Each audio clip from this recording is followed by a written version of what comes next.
கர்த்தருக்கு ஸ்தோத்திரம். இன்றைய நற்செய்தி, இருதய கடினமும் அவிசுவாசமும் நம்மக்கிட்ட இருக்கக்கூடாது. மார்க் சுவிசேஷம் 16வது அதிகாரம் 10-14 வரைக்கும் பார்த்தீங்கன்னா, மகதலேனா மரியாள் இயேசு கிறிஸ்து உயிரோடு இருக்கிறார், அவளுக்கு காணப்பட்டார்னு சொல்கிறாங்க சீஷர்கள்கிட்ட. சீஷர்கள் நம்பலை. அதுக்கப்புறம் 2 பேர் கிராமத்துக்கு போகும்போது ஏசு கிறிஸ்து மறுரூபமாய் தரிசனமாகறாங்க. அந்த 2 பேரும் மற்றவங்களுக்கு போய் சொல்கிறாங்க, அவங்களையும் நம்பலை.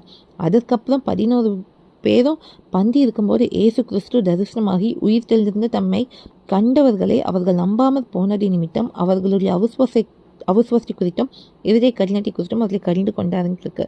அப்போ என்னன்னா, நம்மளும் இந்த மாதிரி இருக்கக்கூடாது. அநேகர் சொல்கிறாங்க, ஏசு கிறிஸ்து உங்கள் வாழ்க்கையில் நன்மை செய்வாங்க, நீங்கள் சோர்ந்து போகாதீங்க, உங்கள் வாழ்க்கையில் காரியம் நடக்கும்ட்டு. அன்றைக்கி உயிரோடு எழுந்த ஏசு கிறிஸ்துவை தான் அவங்க வந்து சீஷர்கிட்ட சொல்கிறாங்க. சீஷர் நம்பலை. இன்றைக்கும் உயிர்த்தெழுந்த ஏசு கிறிஸ்து செய்கிற அற்புதங்களை தான் நம்மக்கிட்ட சொல்கிறாங்க. ஆனால் நாம் நம்புறது கிடையாது. இன்றைக்கி நம்மக்கிட்ட அவிசுவாசமும் இருக்கக்கூடாது, இருதய கடினமும் இருக்கக்கூடாது.